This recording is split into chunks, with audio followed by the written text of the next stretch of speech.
It is my pleasure to introduce Professor Ding Xiaoqin, Professor Alan Ding, who's an eminent economist and researcher in political economy, and especially in the geopolitical and economic relations of China in the international context. He is professor of political economy at the Shanghai University of Finance and Economics, which is one of China's leading universities, president of the Shanghai Academy of the New Silk Road Economic Development, which is one of China's signature contributions to the 21st century, and he's managing editor of the World Review of Political Economy, as well as a holder of numerous other leading positions in the field. In addition to his work related directly to China, he's connected with Harvard and has published widely in the West in introducing China's role in the world into our context, and he's published in many places where members of this audience will certainly have read him, in Monthly Review and in Science and Society. Professor Ding has prepared a comprehensive review of China's place and contribution to the themes of this particular conference, for which we're very grateful to him, and he's going to address us on the worldwide and historical significance of the Russian revolutions and China's revolution, a reflection on scientific socialism in the 21st century. Please join me in welcoming Professor Ding.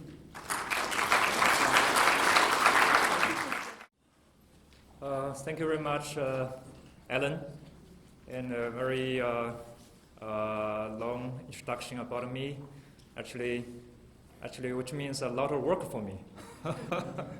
Yeah.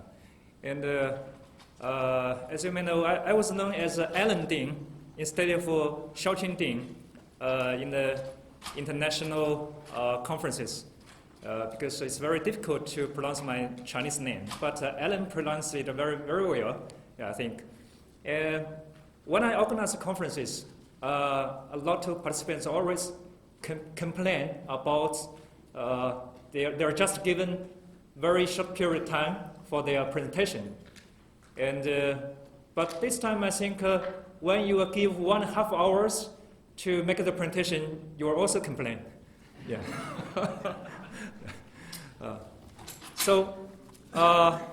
This the theme of this conference is revolutions, and as what is the homework assigned by Professor Radhika Desai, I will talk about both October Revolution and Chinese Revolution, but mainly on Chinese Revolution. And also I will talk about the reflection on the scientific socialism in the 21st century. So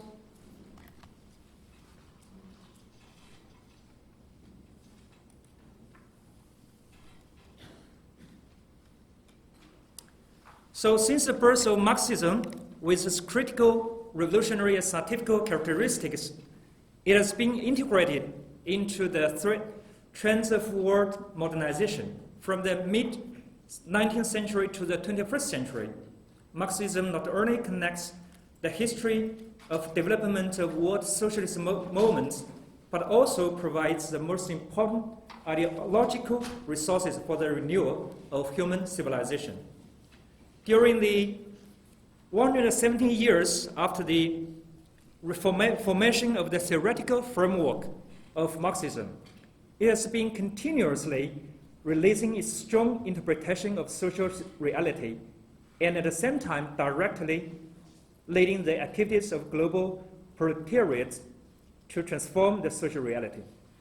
Looking back upon the key historical moments of socialist movements, the two socialist revolutions in the 20th century, that is October Revolution and Chinese Revolution, brought about great tremors to the global capitalist political and economic system, and also offered the ideological and practical reference to the world socialist movements. The practical connotation of Chinese Revolution is even more complex due to its long duration and large scale of movements. The practice of Chinese Marxism consists of revolution, construction, and reform in China. Guided by Marxism and Leninism, CPC, the Communist Party of China, and the Chinese people enriched the theory and practice of scientific socialism and opened up the road of socialism with Chinese characteristics. Since the 21st century, the history of the world has entered a new phase of development. And the capitalism and socialism contest with each other while coexisting. The old global order can no longer meet the new requirements of the development of the contemporary world. New rules and their participants have to accept the challenge of the changing situation. So China is seeking another type of approach that can better absorb the all participation of all kind of rules of society in the future, which means China is trying to break the capitalist system and construct a new model of contemporary international relations. CPC, led by President Xi Jinping, provides a new vision of the governance of contemporary global issues and the development of international relations. So socialism with Chinese characteristics overcomes the shortcomings of the old world political and economic system and pays more attention to the comprehensive development of mankind, setting a good example of socialist model for other countries, providing valuable reference of theory and experience, which makes the world see the new hope of the revival of socialism in the 21st century. So my talk will be mainly consist of 4 parts. So first of all, I talk about the historical significance of the victory of October Revolution. Then I'll talk about Chinese Revolution, a historical inheritance, and actually it's a continuation from the October Revolution. Third, it's about the exploration of the road to modernization of socialism with Chinese characteristics. And finally, I will talk about the socialism in the 21st century, status quo and prospect.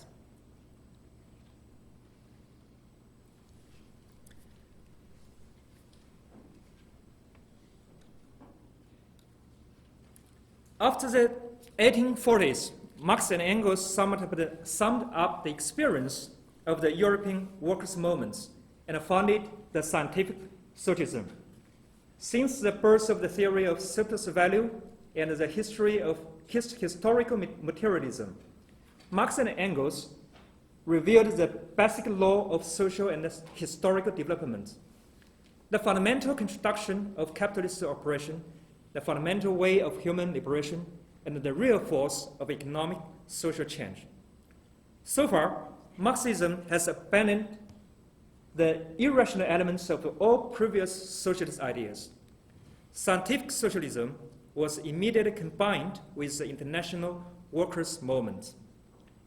On one hand, as a scientific worldview and methodology, Marxism is a strong guarantee of achieving success of the revolutionary struggle and the socialist construction. On the other hand, it enriches and perfects itself under different phases of historical and practical contexts, and continuously promoting theoretical evolution and practical innovation.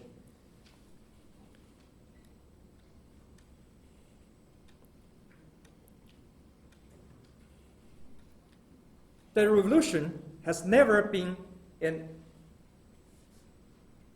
arbitrary behavior which is an occasional conspiracy or devoid from the mass and the reality, which is the Marx and Engels investigation. I will talk about the Marx and Engels investigation of the Praetorian revolutionary principle, revolutionary theories.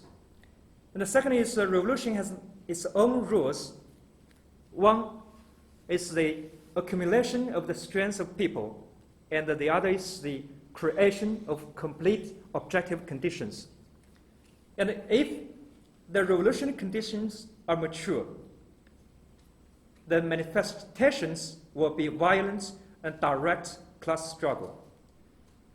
Continuous antagonism to counter-revolution is necessary even after the success of the revolution. So,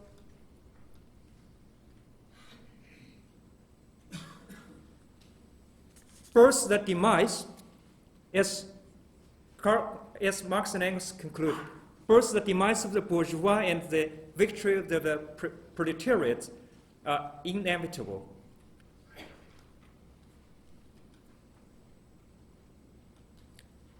The Russian revolutionaries, led by Lenin, were inspired by the basic principles of Marxism and began to explore the Russian Revolution according to the actual situation in Russia.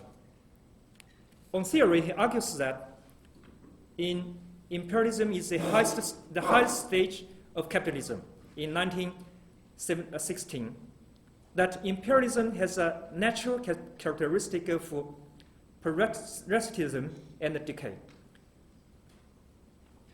In 1917, he finished his theory on violent revolution in state and revolution, based on a study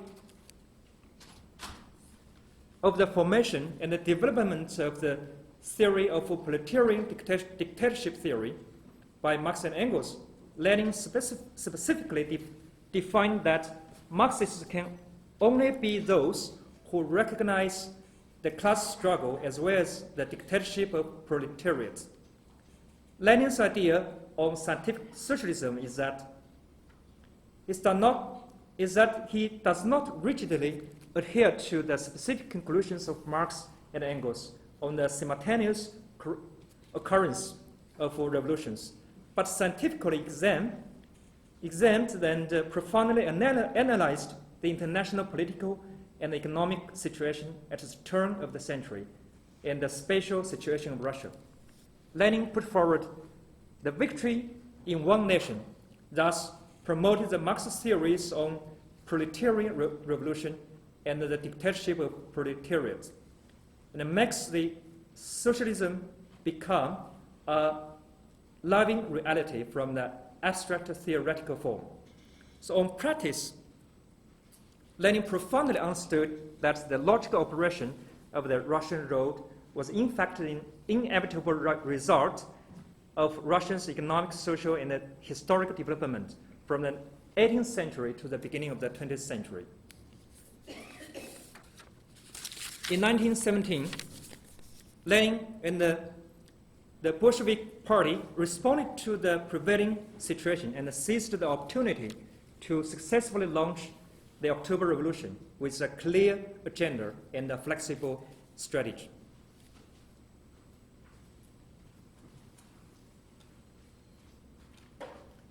Then what is the theoretical significance of and far-reaching influence on the October Revolution?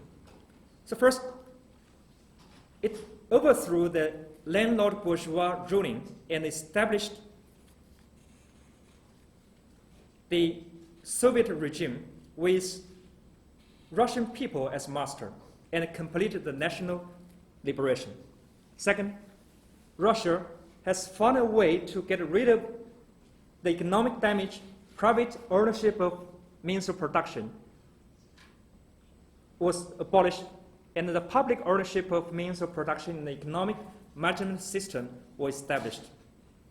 Third, actively exploration has been paid to the construction of the emerging socialist country, which solved the urgent issues of war and hunger.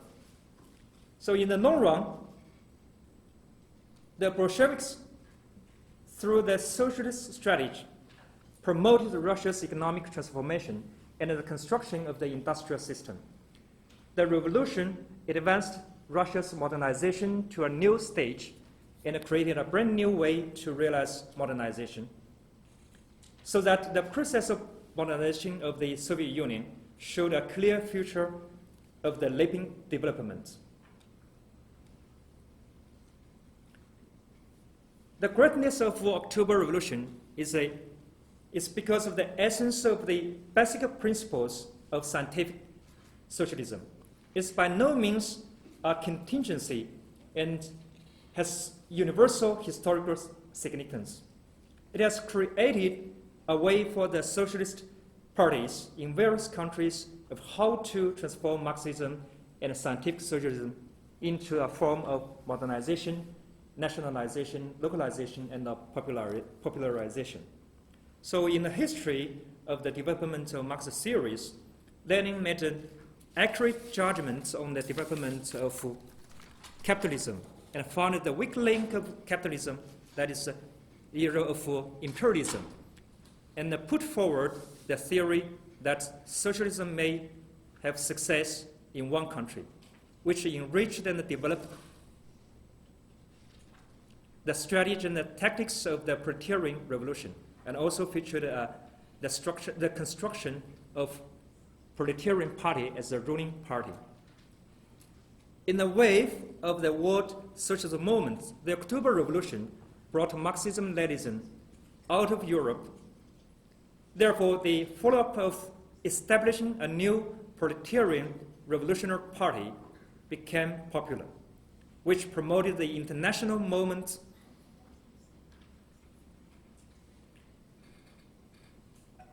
of getting rid of the Western colonial system in colonial and semi-colonial countries.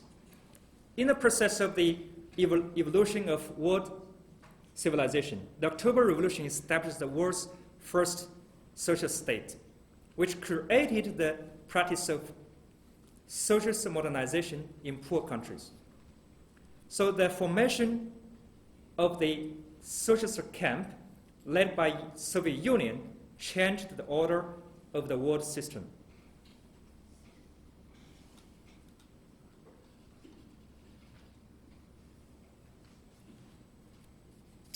Then we have come to the collapse of the Soviet Union. But still, we think that the collapse of the Soviet Union demonstrated that the correctness of the October Revolution.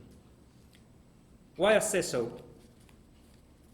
It's looking closely at, so in the early 1990s, the disintegration of the Soviet Union brought great shock to the world socialist movement, and the global socialist cause entered a low ebb.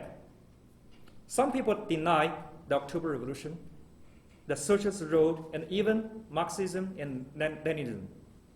We believe that the low point of the revolutionary movement is inevitable, and the proof of Marx's conclusion on the spiral trend of world history. But we must reflect on the history, some of the experience through the demise of the Soviet Union and the great setbacks of the socialist movement. And so the new thinking of reform in the Soviet Union, we have identified that Gorbachev and Yeltsin's leading groups eliminated the strategy of scientific socialism, specifically abolished the ideological leadership of Marxist Lenin theory and mixed it with various liberal capitalist values. Ended up the leadership of the Communist Party and implemented the Western-style democracy, replaced the firm Marxists with a large number of non-socialist cadres in the leadership position, abolished the dominant position of public ownership, and restored capitalist private ownership. Therefore, the Soviet Communist Party, by taking advantage of the high degree of centralization and the traditional political system, which is lack of restrictions, the Soviet Communist Party took the initiative to betray Marxism and socialism and the fundamental interests of the Russian people, which was the root cause of the disintegration of the Soviet Union.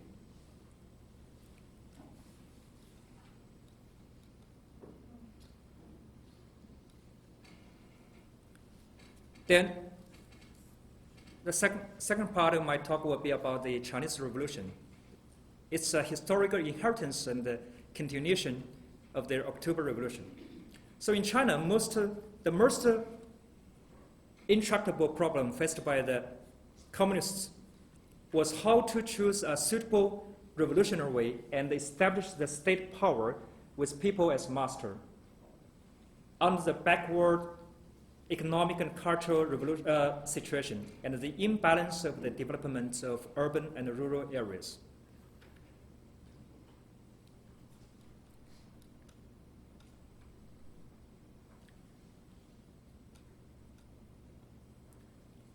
Marxism-Leninism provided valuable resources for the Chinese Revolution.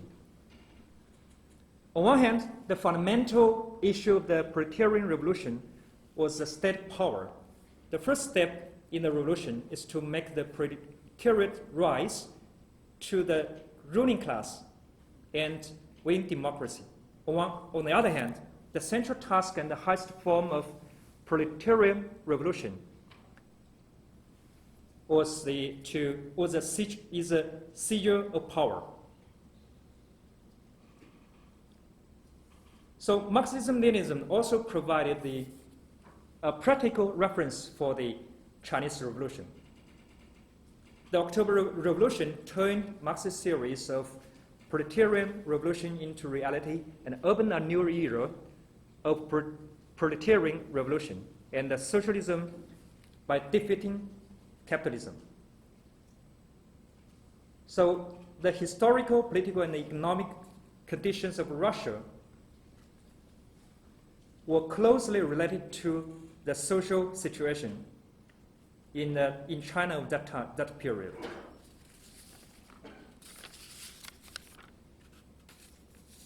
Leninism became the media for transmission of Marxism in China, which brought about great and profound influence on Chinese Revolution. The victory of the October Revolution confirmed Lenin's theory of victory in one country or several countries, pointing out the future of revolution to the Chinese proletariat.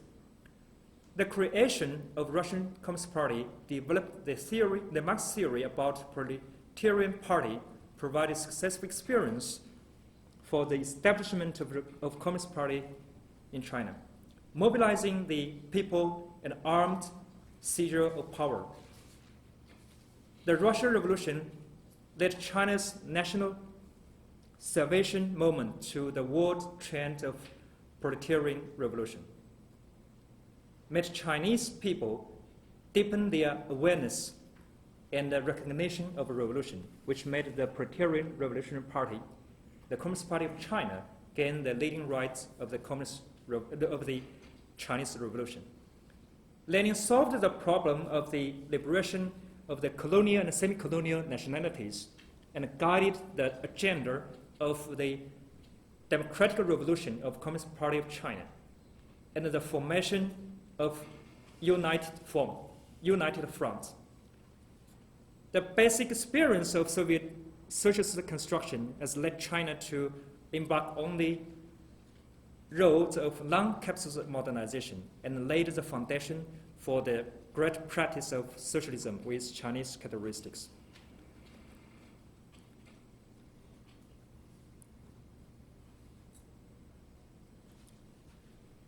The Communist Party of China suffered from some setbacks at the beginning of its foundation. It was because of the young Chinese communists did not really understand the theoretical essence of Marxism-Leninism in keeping up with times, and did not think about the specific issues of the revolution from the reality of China. And they underestimated the extreme importance of the armed struggle in China, dogmatically put the basic theory of Marxism into Chinese revolutionary practice, misappropriates the experience of the October Revolution without analysis,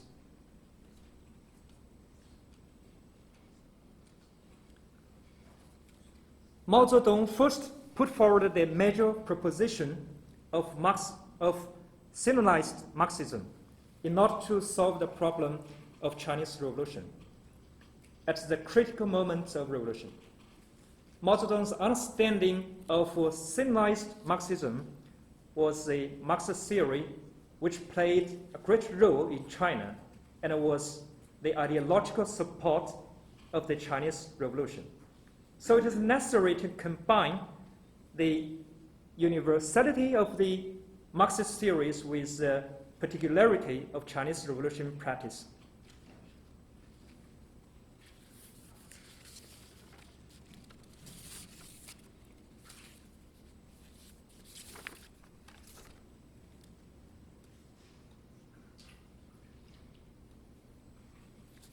So the policies and the rules of the proletarian party must conform to the objective laws and cannot go beyond the existing conditions.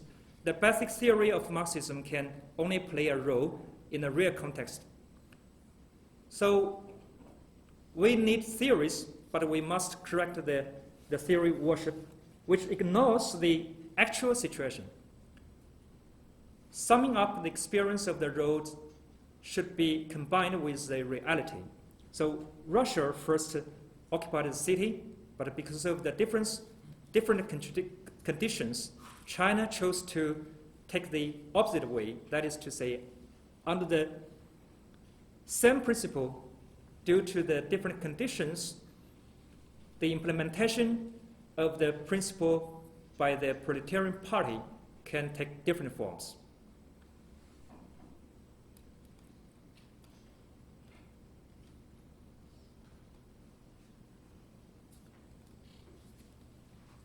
The October Revolution can be traced to the same origin with the transmission of Marxism in China. The establishment of CPC, the creation of the Chinese Revolutionary Road, the choice of China's socialist road, and the creation of socialism with Chinese characteristics is a logical process of progress of preparation, inheritance, development, and innovation, which not only internally connects to each other, but also goes forward continuously. Therefore, the Chinese Revolution is a continuation of the October Revolution, the great cause of human liberation created by the October Revolution kept developing in the revolution and the construction of Chinese socialism.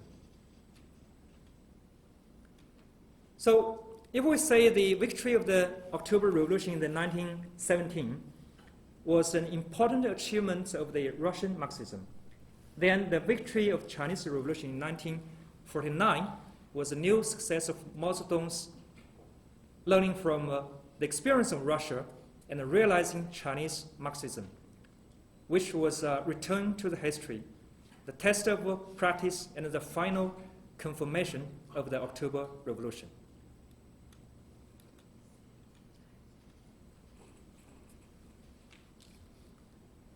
So the third part is the exploration of the road to the modernization of socialism with Chinese characteristics. Development is a common topic, common destiny, and a historic trend of any national state in modern society. Development is especially urgent for China, a developing country from poverty and backwardness. One of the important goals of development is the realization of modernization. So in order to complete the leap forward transformation to modernization, Mao Zedong and the Chinese communists were confronted with two paths, modern capitalism and modern socialism.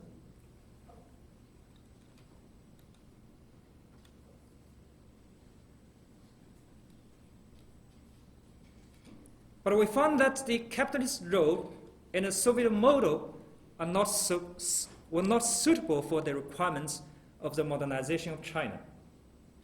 So on one hand, Marx and Engels demonstrated that socialism will inevitably defeat capitalism and revealed the essential characteristics of social society and scientifically predicted the process of communism from the incomplete stage to the complete stage. On the other hand, after the October Revolution, Russia carried out the experiment of socialist construction under the leadership of Lenin, from the wartime communist policy to the new economic policy, which massively improved the comprehensive national power of the Soviet Union. Stalin and the Communist Party of the Soviet Union actively explored the possible forms of socialist construction after the Second World War. There was an unprecedented achievement of the industrialization of Soviet Union, formed a model of Soviet modernization without the influence of the modernization of capitalism. The Soviet model had played a positive role in the development of the Soviet Union and was adopted as a good example for the socialist construction of socialist countries in East Europe and East Asia socialist countries. But while the drawbacks of Soviet model exposed, the model could no longer match the development of other countries. As in the previous analysis, the Soviet Union's highly concentrated economic political model and the Soviet Union's reform sounded alarm for other socialist countries.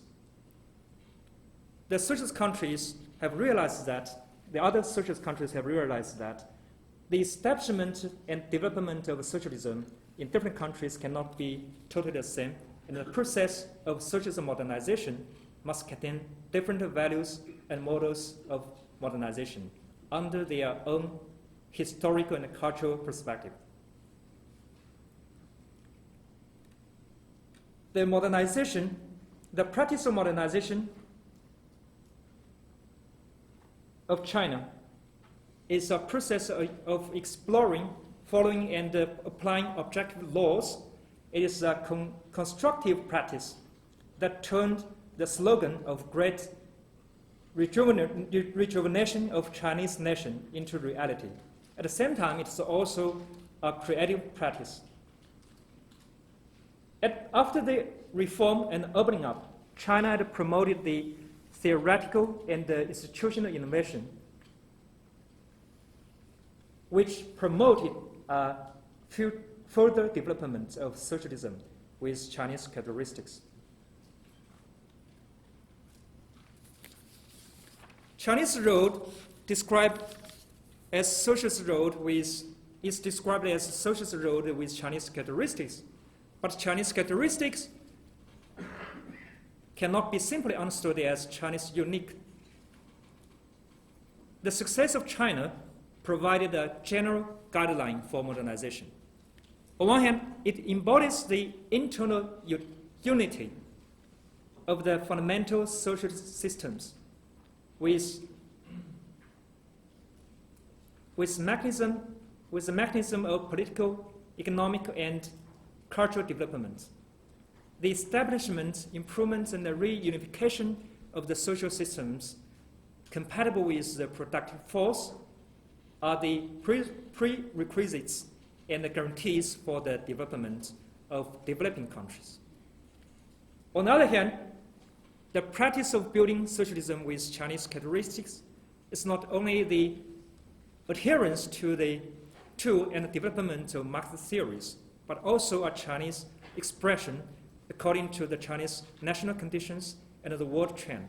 It gives a vivid answer to the question of how to solve the problem of development in developing countries, which reflects the overall particularity of the law of the social development.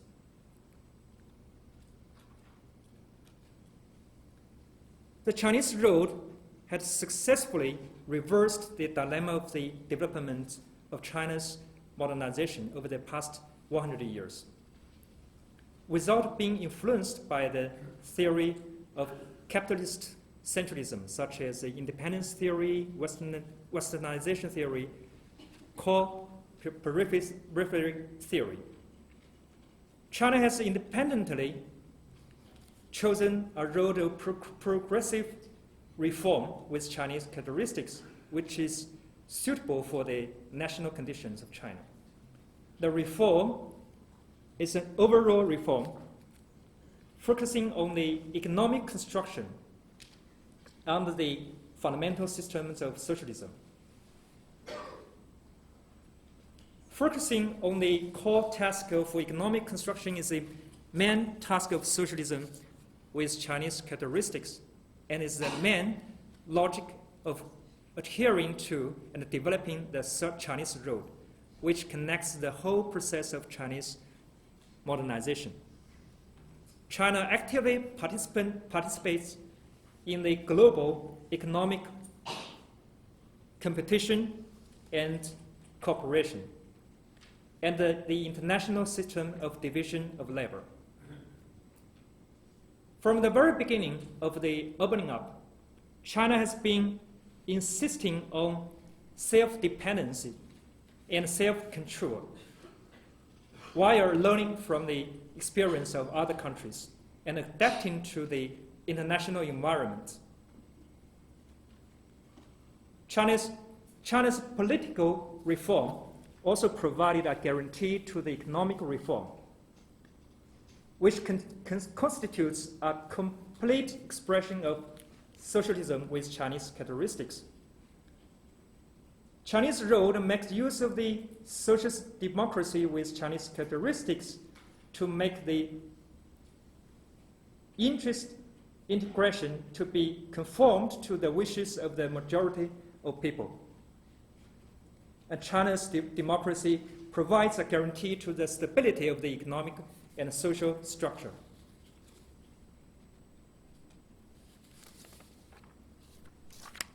Chinese socialist construction has undergone two historical periods before and after the reform and opening up, which are difficult, but which are different, but relate to each other.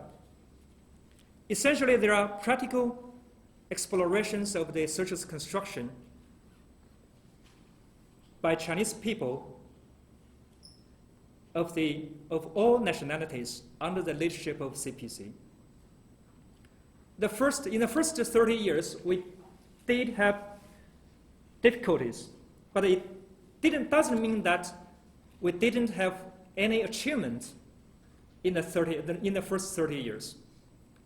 Socialism with Chinese characteristics was created during the new period of reform and opening up. It was also founded on the basis of the fundamental socialist system.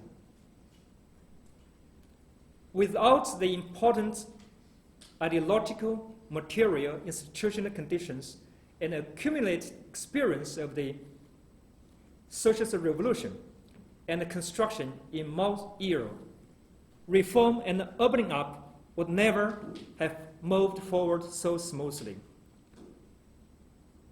So the first 30 years and the later about 40 years are neither separated from each other nor fundamentally opposed to each other.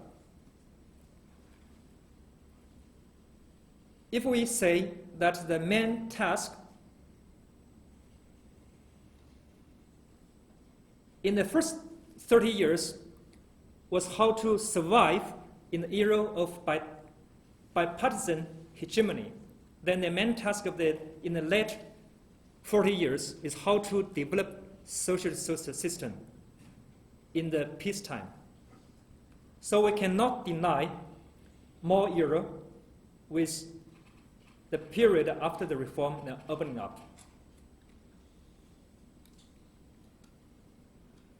Finally, the leadership of the Communist Party of China made a benchmark for the political parties around the world.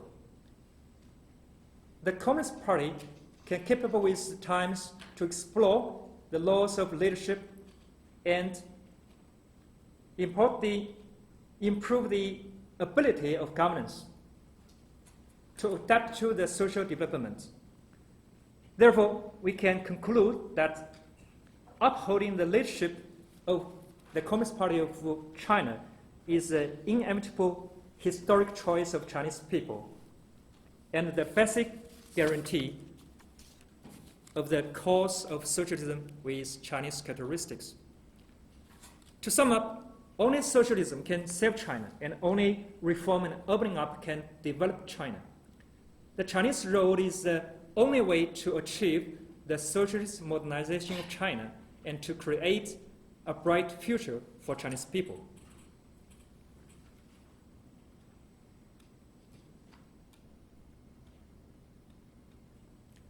There are some doubts about the socialism with Chinese characteristics.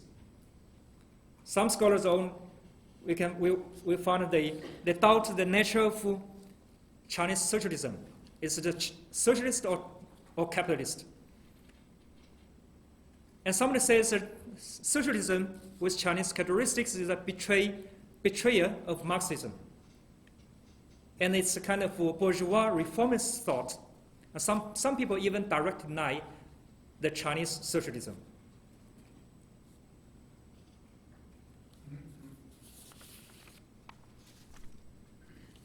President Xi Jinping pointed out that the fundamental mistakes cannot be made because the consequences will be irreversible.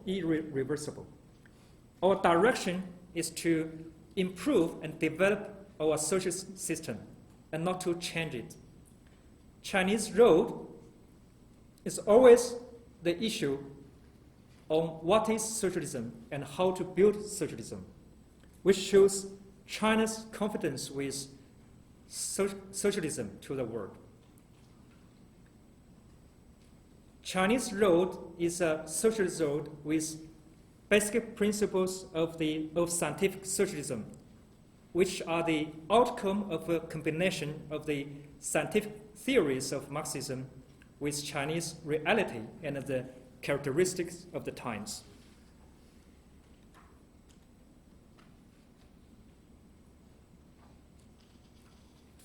The last part is about socialism in the 21st century, the status quo and the prospect. The road of socialism with Chinese characteristics is a successful example of scientific socialism in the contemporary world. It's a remarkable experience of Marxism in China and is the root cause of the modernization transition in China. The rise of socialism with Chinese characteristics showed to the world that in the 21st century, the world socialist movement still retains a strong vitality. Marxist scientific socialism will not only continue its long-term explanatory power in the future, but also prepare the world socialist movement to the peak.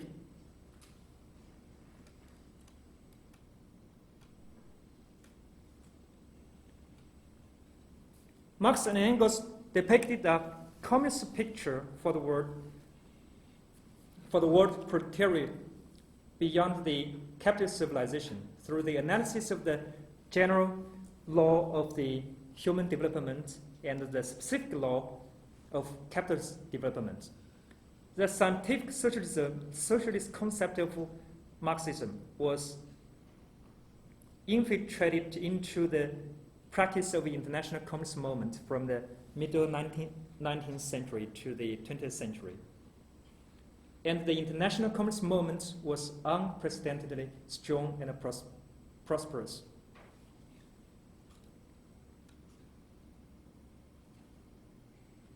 But the collapse of Soviet model made the authoritarian rationality ineffective, triggering the localized socialist practice in different countries.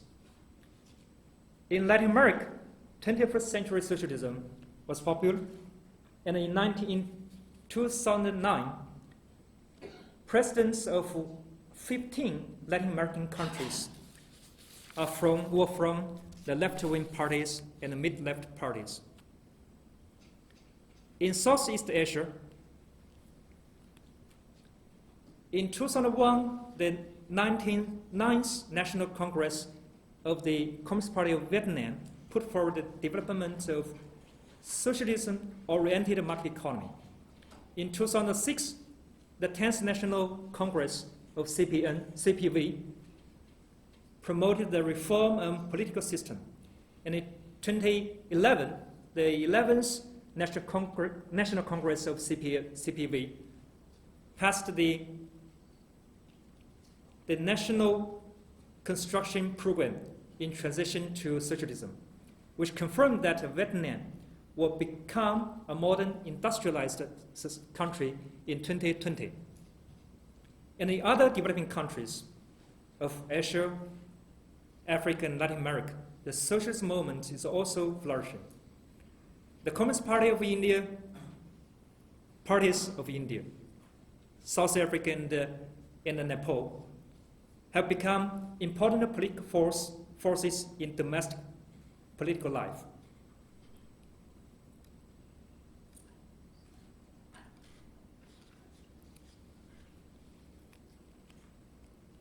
The socialist trend of thoughts gradually recovered in developed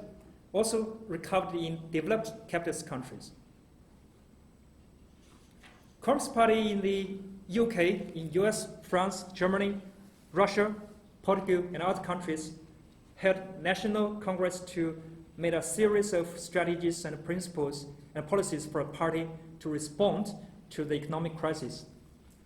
In Russia, by rethinking the collapse of the Soviet Union and learning from the experience of Soviet socialism, the left-wing parties clarified the inner connotation of Marxism as scientific theory and its historical connection with the fate of Russian nation. And in France, there's a program document, human program document of the Communist Party of France of the 21st century was adopted in 2013.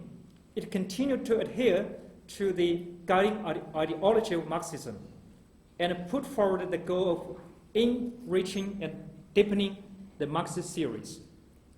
And in the United States, the 27th National Congress of CPUSA reaffirmed that its theoretical basis is Marxism and required a creative way to develop Marxism.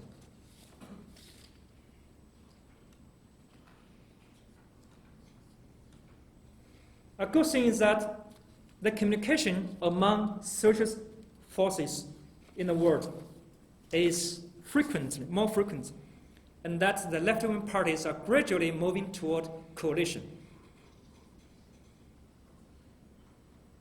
In 2016, the 18th International Congress of the Communist Parties and the Workers' Parties were held in Hanoi. And the theme of the Left Forum in 2016 is anger, resistance, and revolution. In October of the same year, 2016, the 7th World Socialist Movement, Socialism Forum, was held in Beijing. I think Radical was there. Radical Allen was there. Yeah.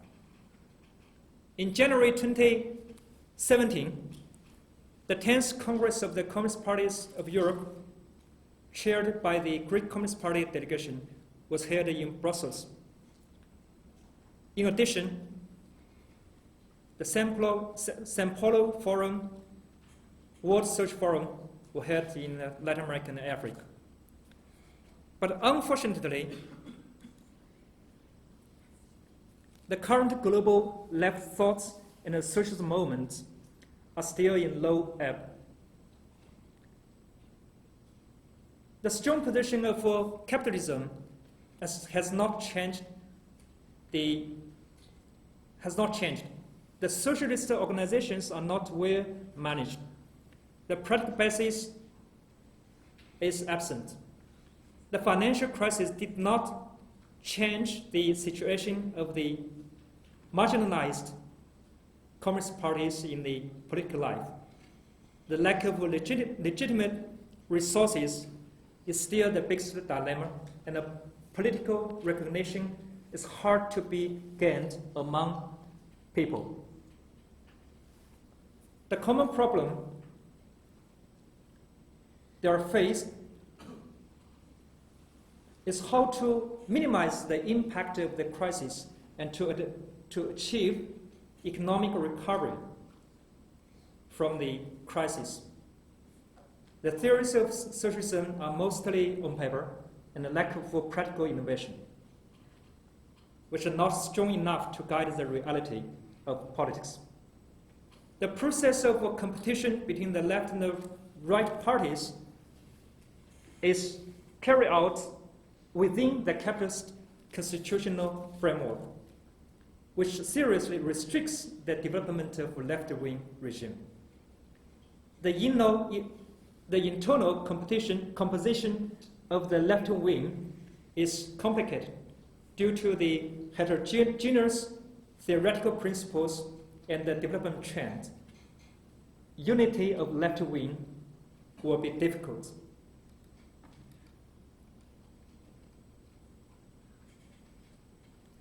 Since the outbreak of the international financial crisis in 2008, the economic growth of the capitalist countries has been slow.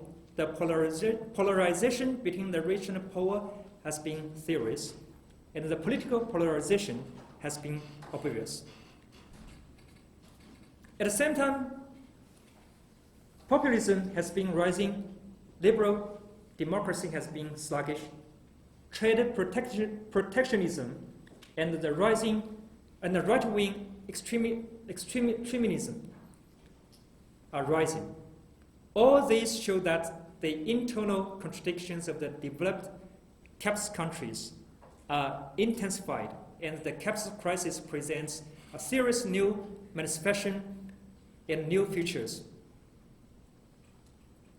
For example, the difficulties of economic recovery, the poor policy of governance, upgraded racial and the class struggle, intensified political polarization, the decline of soft power, and the recession of its international influence. In the United States, the endogenous contradictions of Trump's economics and the irreconcilable conflicts of the interest show that the neoliberal order will inevitably collapse. In Europe,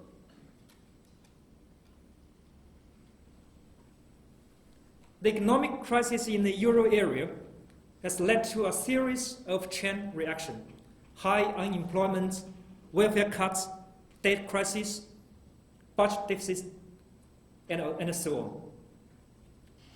And more surprisingly, the seemingly solid European political system is out of balance due to the structural pressures from the financial crisis and the sovereign debt crisis. In Japan, the political atmosphere is not good.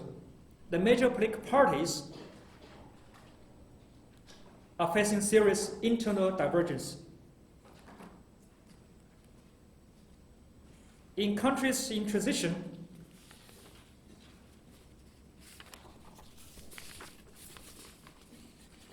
such as Poland, Belarus, Uzbekistan, although the models of capitalism are not the same,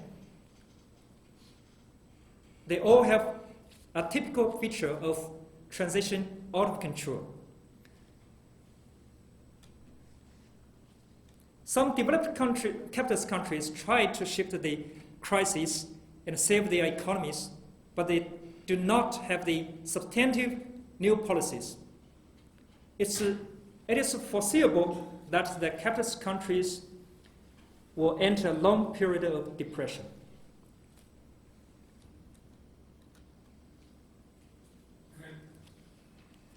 The global socialism and capitalism will coexist for a long time in cooperation and competition. And they need to deal with a series of problems, series of obstacles to development together. Since the 21st century, the governance dilemma of global crisis has been highlighted. The global non-traditional security issues such as food security, resource shortage, climate change, cyber attacks, population explosion, environmental pollution, epidemic diseases, and transnational crimes are endless challenges to the international order and human survival. U.S. economic and political hegemony began to decline. And other countries in the world began to question the neoliberal system led by the U.S. Some emerging countries are no longer obsessed with the Washington consensus and want a new urban agenda for political governance and expect a different force to promote global governance into a new stage.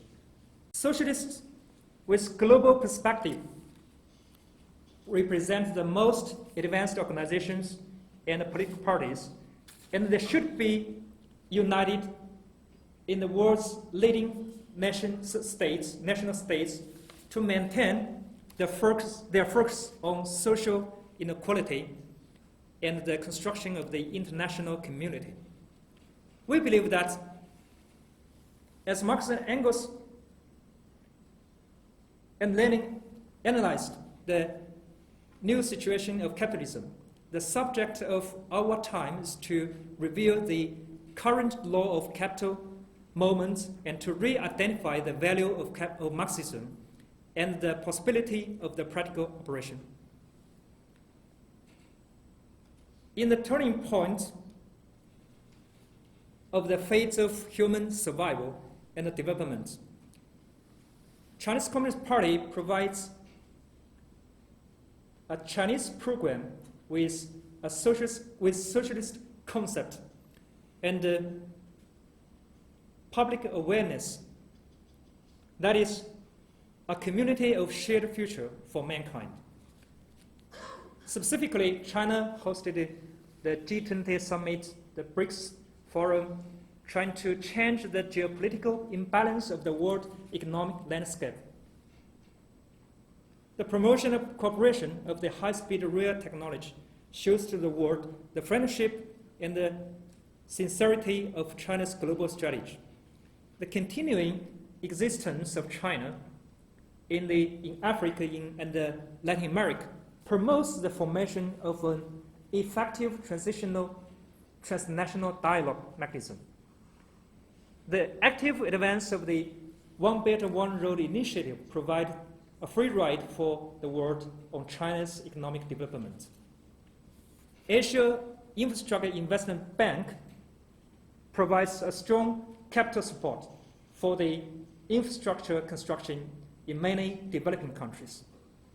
By 2017, the notion a community of shared future for mankind has been recorded in the resolution of the UN Security Council.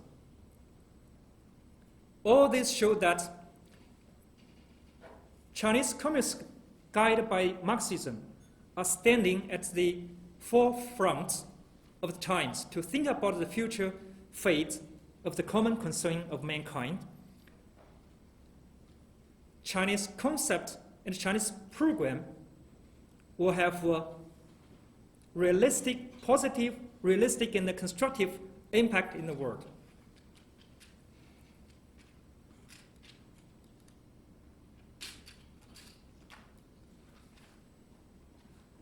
Socialism with Chinese characteristics enriches and develops Marxist scientific socialism and is a milestone contribution to the human civilization. Of the Communist Party of China and the Chinese people in the new era.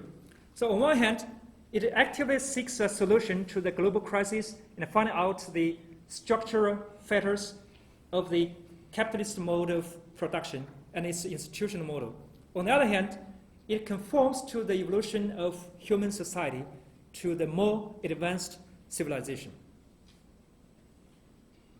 and its important theoretical resources of human liberation and the innovation of a civilization model. So, under the guidance of socialism with Chinese characteristics, the socialist practical innovation has strengthened the overall power of socialism. The socialist model innovation has demonstrated the superiority of social system, and the socialist theoretical innovation has strengthened the self-confidence of the scientific socialist road. So we believe that the basic conditions for the socialist development and prosperity have been gradually improved, and the renaissance of world socialist movement starts from now. Thank you.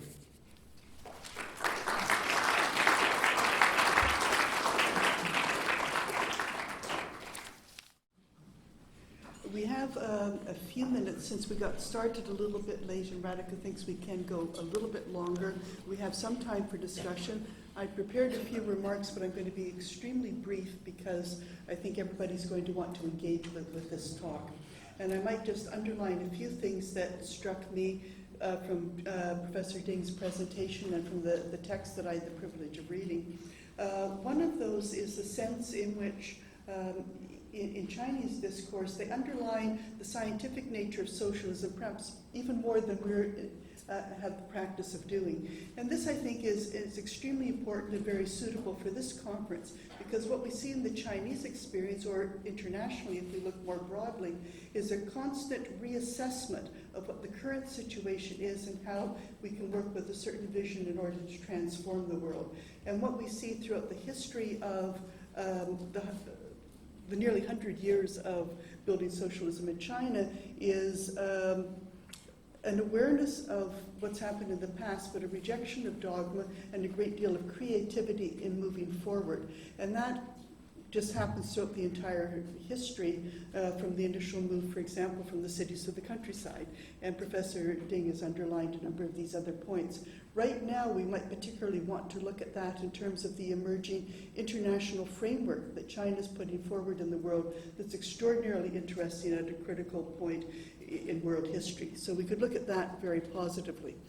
I was also struck by Professor Ding's reminder always that this is a never-ending, perpetual task in which what we're doing is constantly challenged by alternative currents in the world. And we need to constantly keep this kind of problem of, I think your phrase was that we're coexisting, competing, and cooperating with these other trends in the world at the same time. And this complexity and challenge is something always to keep in the forefront in this very challenging context that we're in. Another point that he mentioned that maybe we sometimes might put in the background as we're thinking about revolutions is he phrased this in terms of the 30 years since 1949 and the roughly 30 years after those 30 years, which is a good reminder that we're looking not only at thresholds, but the way in which in all those days after the revolution, in the generations after, people in popular movements are then building socialism and transforming their lives in everyday processes of fundamental social change. And those things are something that we might not necessarily look at from afar. I've had the privilege in communities in China to be able to see that over a period of time. It's incredibly moving and powerful. It's where the consequences of those threshold changes become real in people's lives. So we have Professor Ding has reminded us of those points on a number of occasions. And I think I will close there because there's so much to talk about and to ask Professor Ding to address. Thank you. I believe somebody's going to take this around.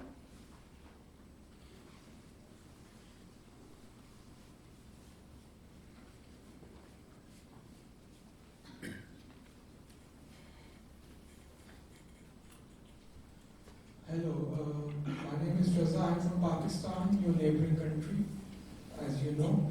I have a couple of questions from you.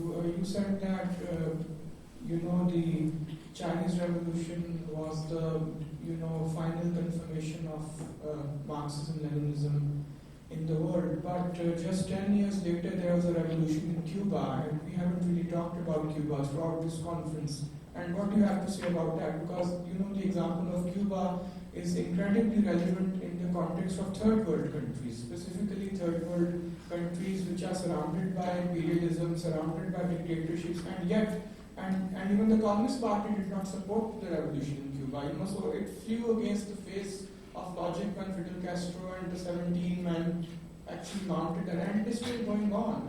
And the example of Venezuela actually rejuvenated that revolution in our own time. So what do you have to say about that revolution? I would be very interested in your thoughts.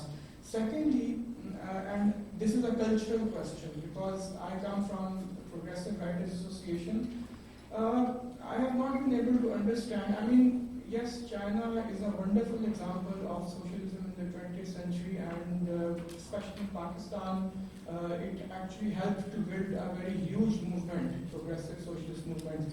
But why do you still have Confucius there amid all the modernity? I have read Confucius, and he is a person who advocates things like ancestor worship and Red Dead. So I don't really understand, despite so much modernity, despite the Communist Party's very sensitive reading of the situation in the world, why is Confucius still regarded with so much respect? Because I frankly don't find anything modern in his thought. If you look at other national cultures, you have people like Dante and Shakespeare and Iqbal and Tagore, but Confucius is somehow an anomaly. So could you please reflect on that? Thank you. Okay. Thank you for your question. So first question, I think, maybe I missed some points because this talk is already too long. And should be included in my talk. Actually, I think I have some reflection on the coalition of the socialist movements, the world socialist movements, among the socialist countries, and also among the the developing countries like Venezuela, like the Brazil, in those countries with strong left forces. I think the international coalition of the Communist parties or left-wing parties is very important. So for the second question, so do you mean that the Confucianism is still important in China when we talk about socialism? I think in my talk I mentioned that when we talk about something, when we make some achievements, we should not forget about the history. And some of the values and wisdoms in the ancient times, ancient China of Confucianism is also important for the for the construction of socialism in China. And Confucianism is not the guideline for the construction of socialism, but it's the very precious values of the ancient China that should be respected.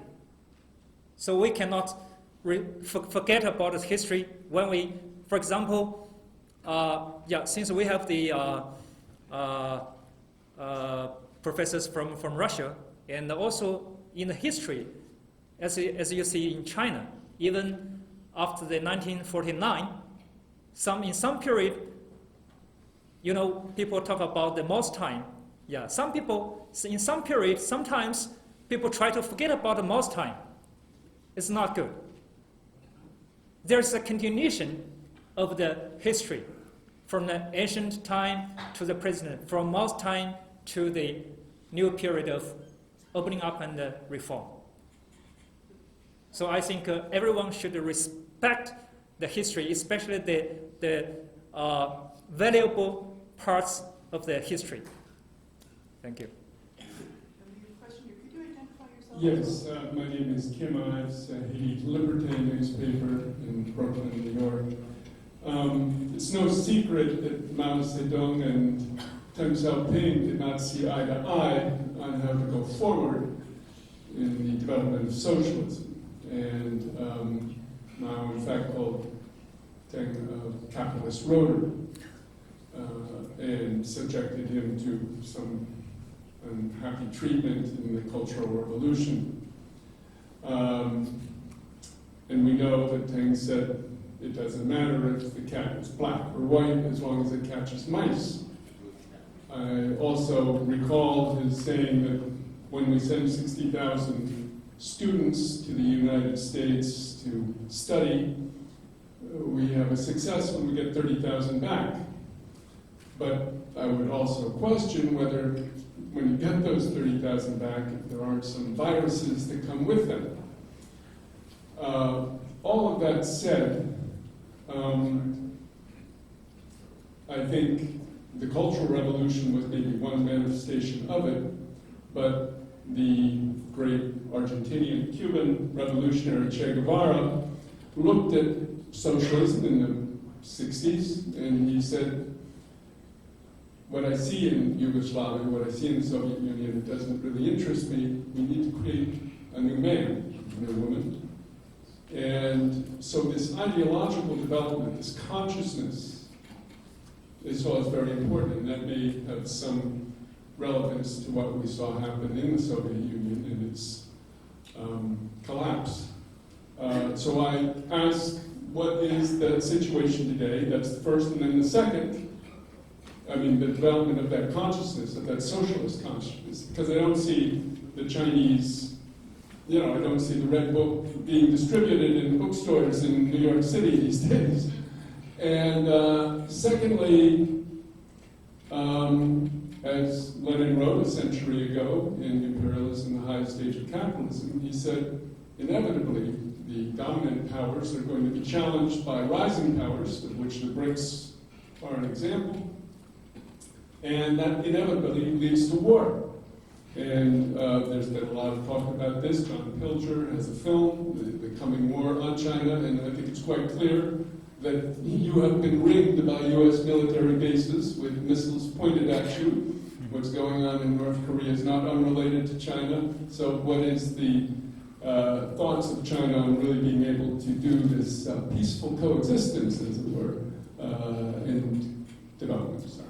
Right, we just have so little time that we're not going to get a chance.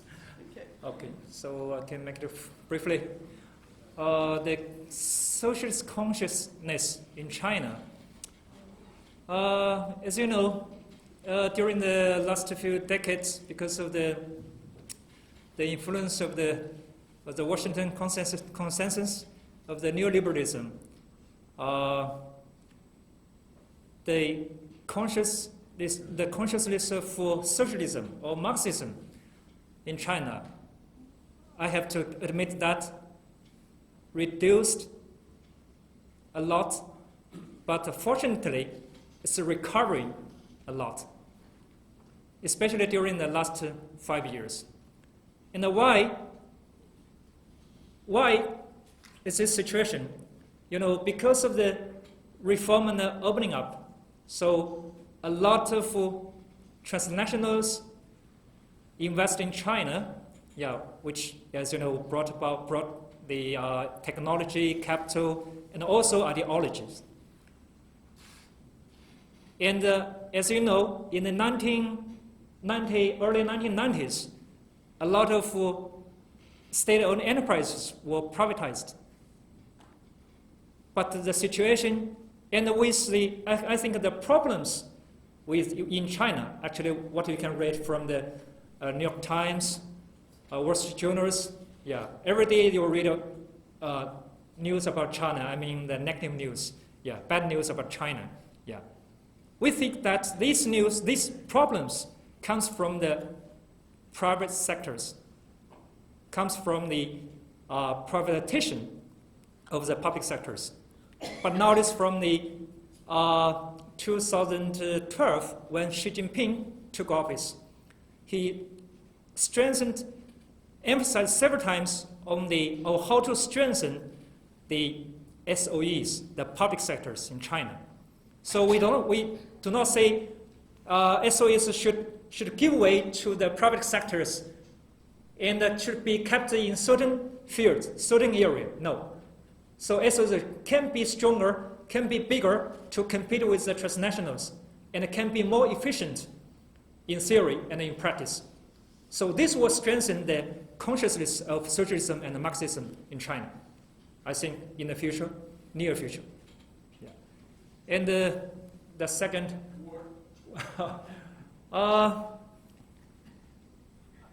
China will not expect any war, not just with China, and even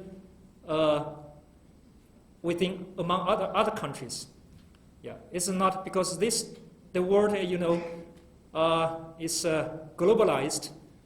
Any war will harm, I think, directly or indirectly, USA, China, the economy, and also the lives of the Chinese people in those countries who have wars. Yeah. So that's why China is trying to cooperate with socialist countries. There are a few socialist countries, but the majority are capitalist countries. So we are trying to change play more important role to change the order, the global order, the political and economic order. And this will be done, we hope that this will be done without war, without violence.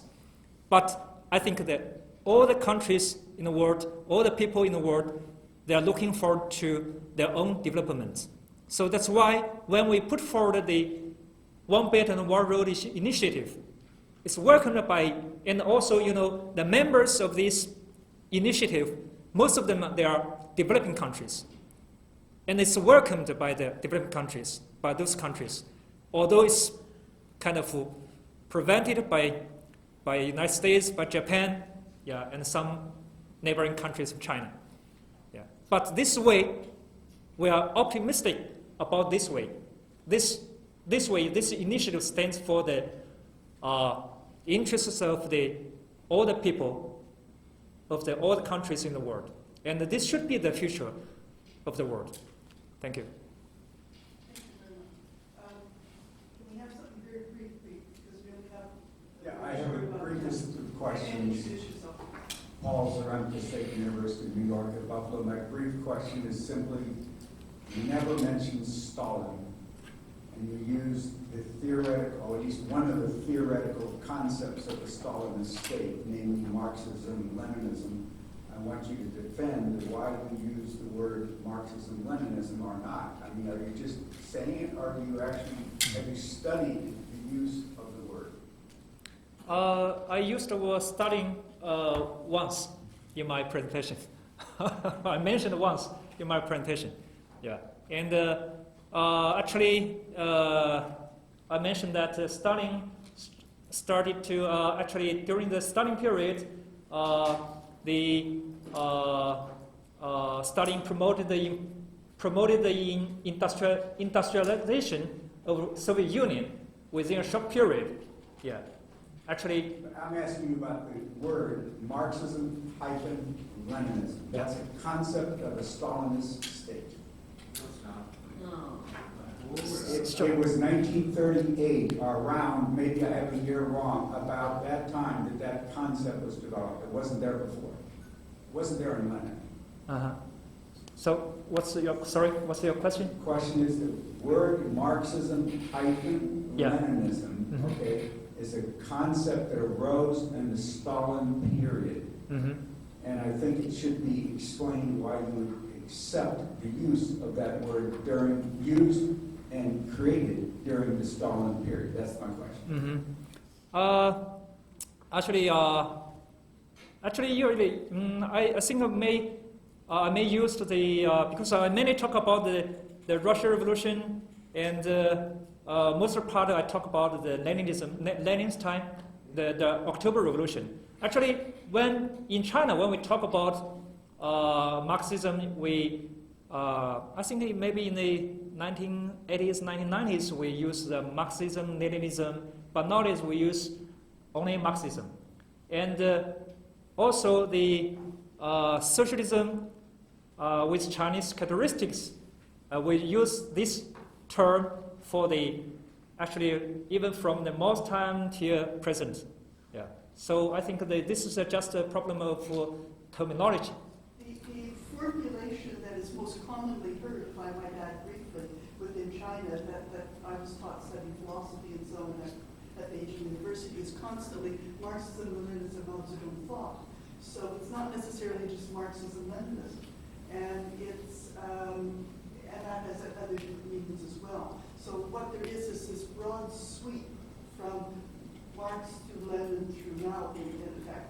And one can sort of say where are a lot of other people like Rosa Luxemburg and so on. But basically, it's not necessarily constantly a formulation of just Marxism, Leninism, and where that's used, it's not necessarily just what's not. Anyway, I should stop. Thank you. So, are there more? Just wondering. Yes. I'll try to be very quick, but you seem to have a very optimistic view because the Chinese Revolution clearly achieved a lot, and is clearly still doing a lot. So you see it as kind of a beacon. But what do you think the prospects are for socialism in the rest of the world, assuming the Chinese leadership role that you kind of sort of posit, considering this coexistence competition policy that you're outlining? Because in a way, if you think about it, of course Chinese socialism is going to survive for a long time, but maybe in the process, it'll at least keep capitalism limping on in other places. Competition will be, other powers will compete through rising liberalism, mixed with types of fascism. So, I mean, because the Cuban policy is let's just support other revolutionary movements. That's the way to go about it. So, what do you think? What do you think about that?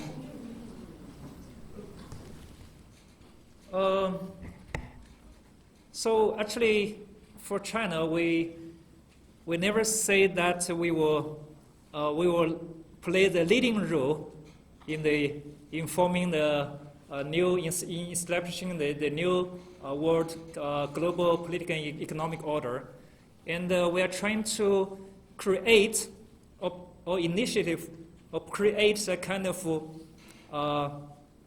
balanced order within which every country can play its own role.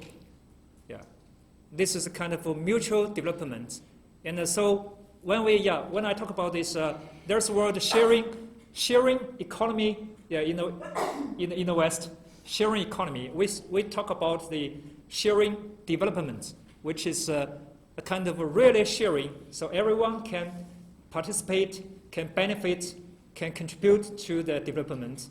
It's totally different. Actually, I just finished an article about the sharing economy and the sharing development, and I think the sharing economy in the West is not actually the sharing economy.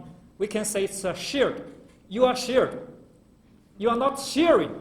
Yeah. The capital is not sharing with you, with Uber drivers. Yeah.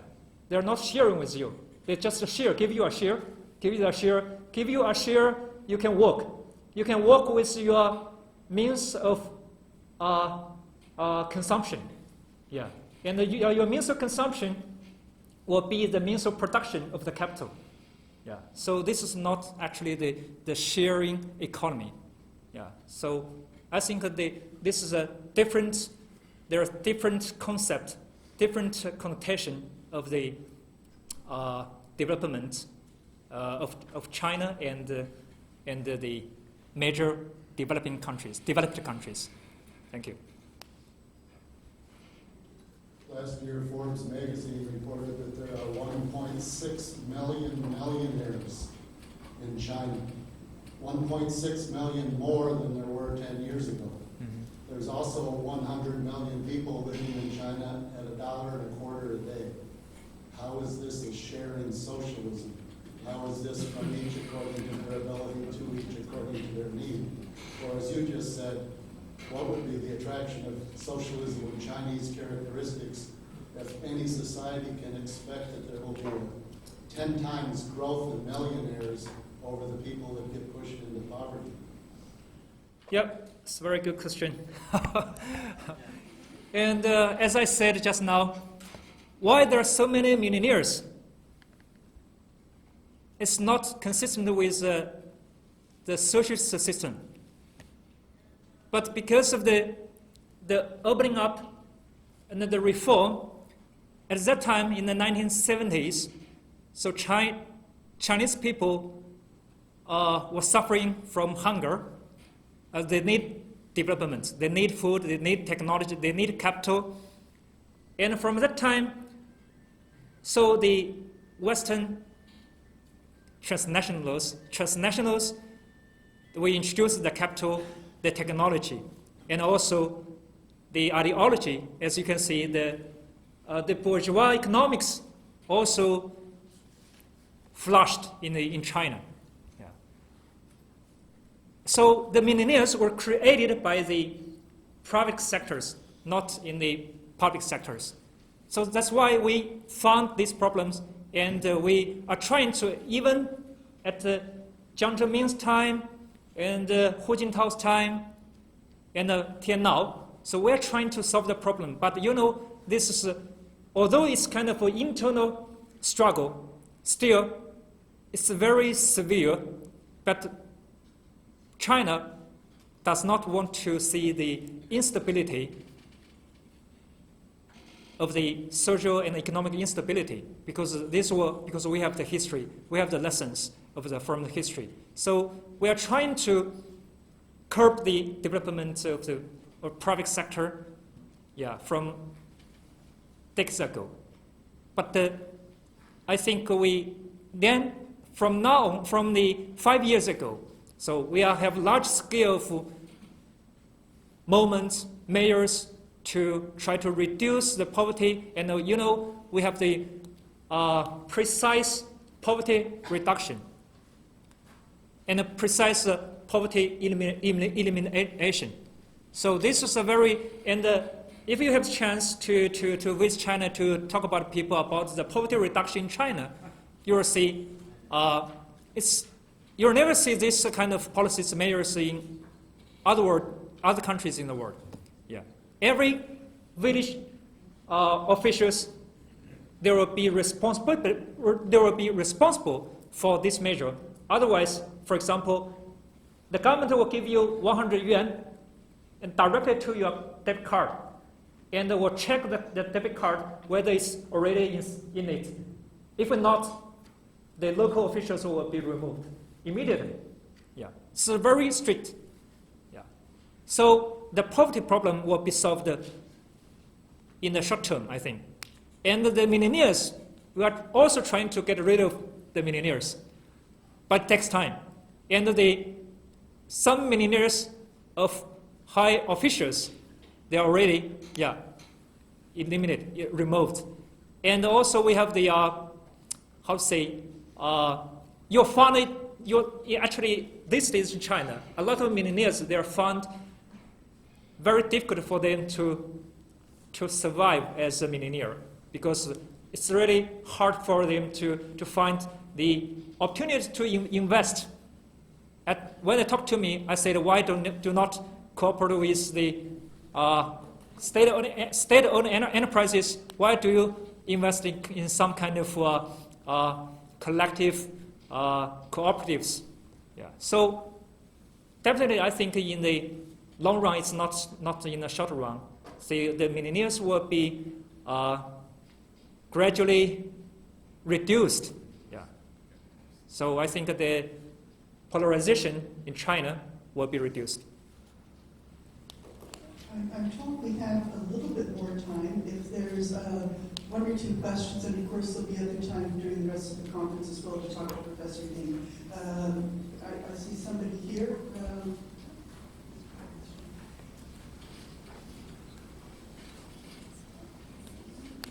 Just a quick question. It's a follow-up question by this gentleman. As far as I know, there are many millionaires, like 1.6 millionaires in China nowadays, and I've heard many of those are the members of the socialist, like of the Communist Party. And by joining the party, like this, is what I know about the member of the member of the Communist Party consists of the billionaire, the millionaire, or or the Chinese official. And I know that by joining, like the millionaire, by joining the Communist Party, they actually have their political protection under the regime, under the umbrella of the from the government. So, and you just said the millionaire will eventually be eliminated, will eventually achieve the socialist utopia. But I see the contradiction because, like, many of those people, which they are bourgeois and they are the member of the communists. Thank you. We do have members in the party who are millionaires, yeah, and nowadays they cannot sleep at night. That's because they sleep during the day.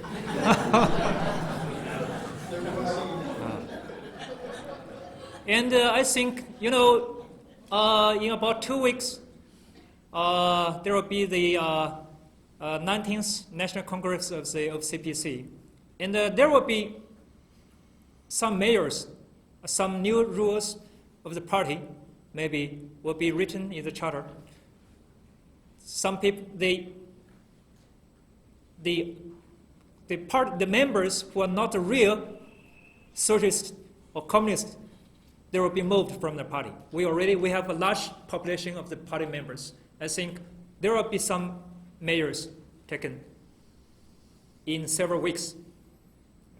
And actually, yeah, as you know, we say that we will not just fight the tiger and also the flyers. So it takes time. It takes time. Yeah, but you will see.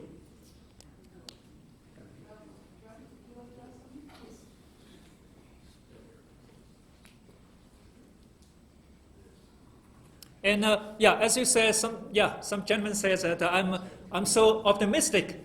So I'm always optimistic. If a person is not optimistic about socialism, about the communism, how can we realize socialism, communism, right? Yeah. So first we have to be optimistic, and we can take action. My question really is, I kind of feel I'm asking it on behalf of lots of people with whom I have discussed this matter, but I'm basically saying I want your answer to this question, and that is China capitalist? And you have to answer that question in light of the question that was just asked. I mean, I personally don't believe it is, but I want to know why you think whatever it is that you think. Because we all know that there are all these millionaires in China, there are capitalists in China, many capitalists are members of the Communist Party of China. So keeping that in mind, what would be your considered answer to the question whether China is capitalist? If somebody asked you, or is it likely to become capitalist in the near future? What would have to happen before you called it capitalist? Some reflections on this broad question would be much appreciated. Okay. So can you, imagine there's a capitalist country like China who can, make a great achievement, social and economic achievement, bigger achievement, greater achievement than like the developed capitalist countries or socialist countries like United States, UK. Yeah. So can you imagine, or is there any? Can you give some example about capitalist China? How capitalist China? I think if China is a capitalist country, and China will not actually, the U.S. will not let China coexist with the United States. Yeah. So because U.S. is the leading capitalist countries in the world, and he will not see the emerging capitalist country in the world who will beat it down. Yeah. So, but why the U.S. cannot beat China down? That is because it cannot. It is because we have the different system, social system. And why we have the different social system, although, the economy is globalized, the culture, the ideology, but still we have especially after the global economic crisis since 2008, we didn't influenced a lot by this crisis because of the social system, and also not just because of the economic or the social system. This system, basically, I think the most important is the public ownership, the state-owned enterprises, and also the mechanism, a lot of mechanisms, social economic mechanisms, very teeny tiny mechanism which will help China to develop. For example, not just even, I think a professor asked me yesterday about how can China manage a country of such large territory so successfully. I say not just a country, like even a city, like Shanghai, like Beijing. You have to have a lot of mechanisms, lot of systems to manage a city where. And for these systems, in capitalist countries, you don't have.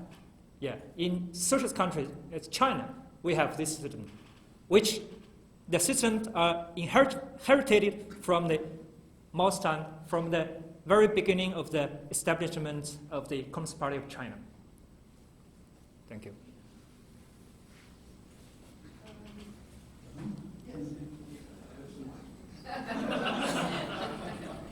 Possession is 9/10 of the law. I appreciate and admire the great progress China has made during the 1970s, and what you have mentioned now, that they avoided the balkanization of China, which was sometimes tried from outside to have split the different parts of the countries. There are 56 different ethnics. It's a very difficult task to keep the country together, I think. But I have two wishes. You decided very successfully to partly go a capitalistic way since the 1970s. Private sector and even the state sector will have conditions like in a capitalistic system. That means there is much explosion. And I think the reason is that it is so much explosion that there is no counterweight like in capitalistic systems, which help a little bit, only a little bit, not to change the system, but to make it a little bit easier to have better conditions for the workers. And this is, of course, real unions, not the formal unions we have already in China, but independent from the party, or the workers' chamber, like in Austria. This is the one wish I have. The other wish is, I know that the party members, you mentioned that what you can do as a party member a little bit, have not the same, it's the practice of the Chinese party is not so much that the simple member will have the right, or the practice is not that they will come from the base resolutions, and there is not a real good flow of information, I think. And this should be much better in the future, because this will help that the socialism will get better rooted in the population. Thank you.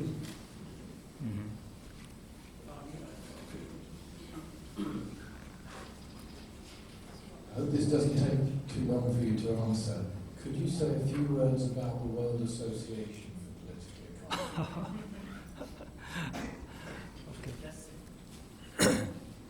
So first, so the questions from this professor. The first question: do you mean that the trade unions in China, right?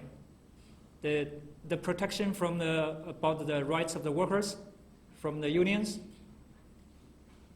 right? Yeah. Yeah.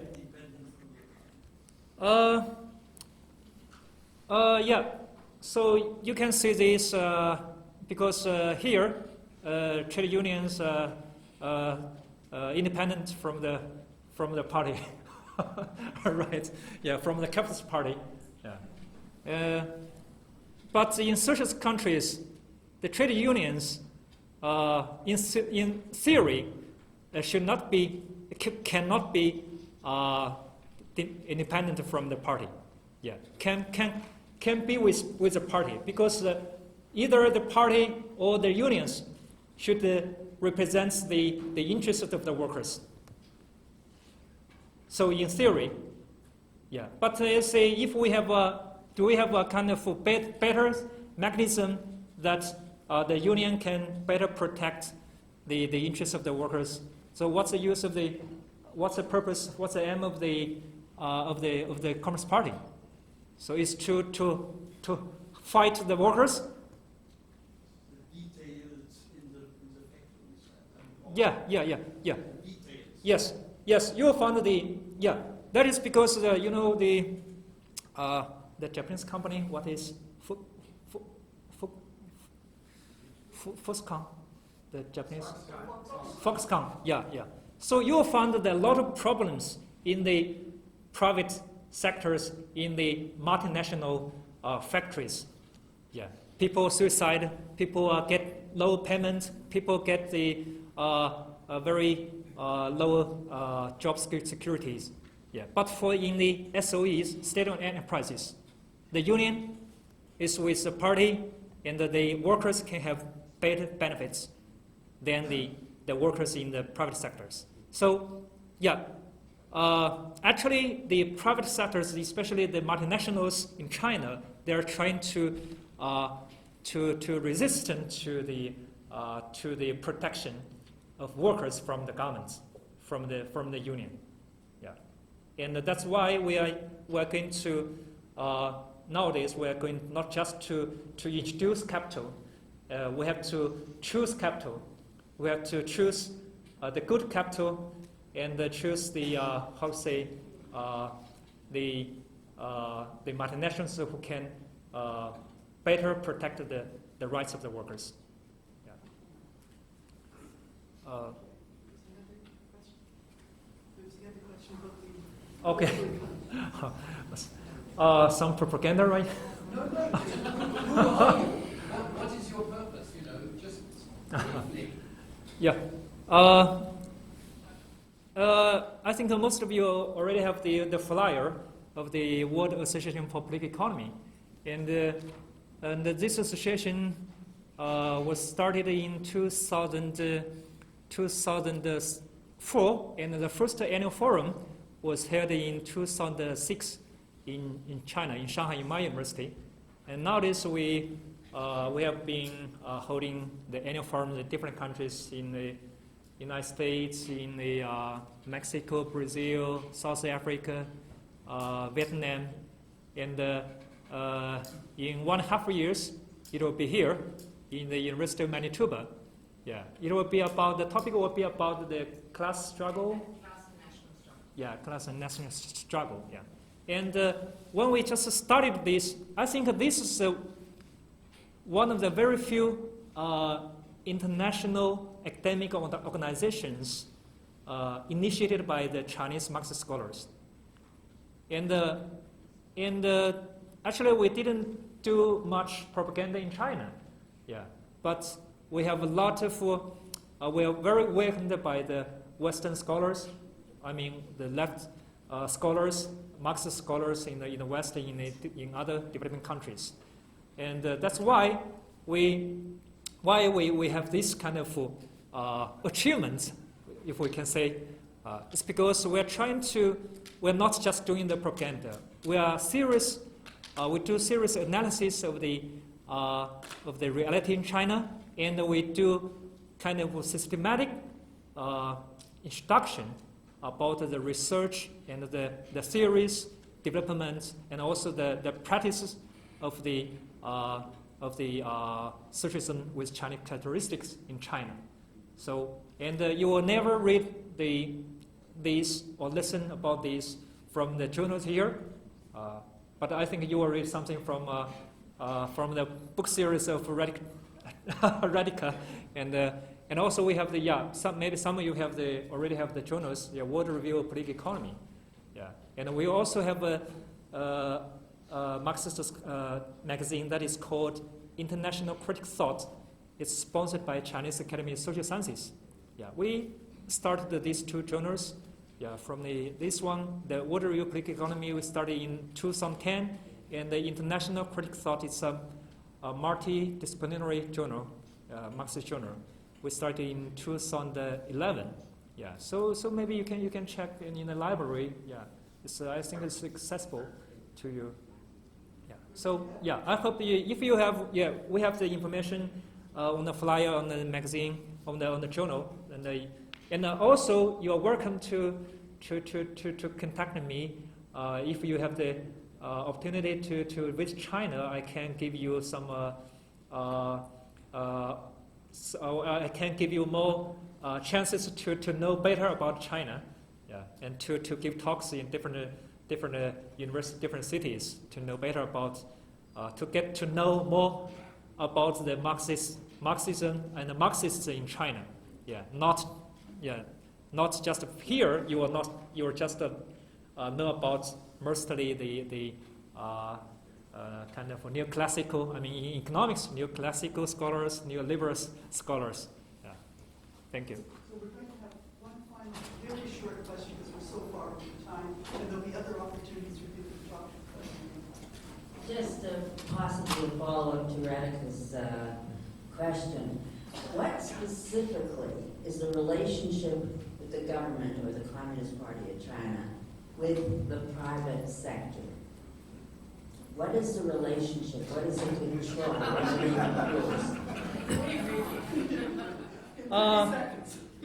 Very briefly, the owners of the private factories for private sectors, they are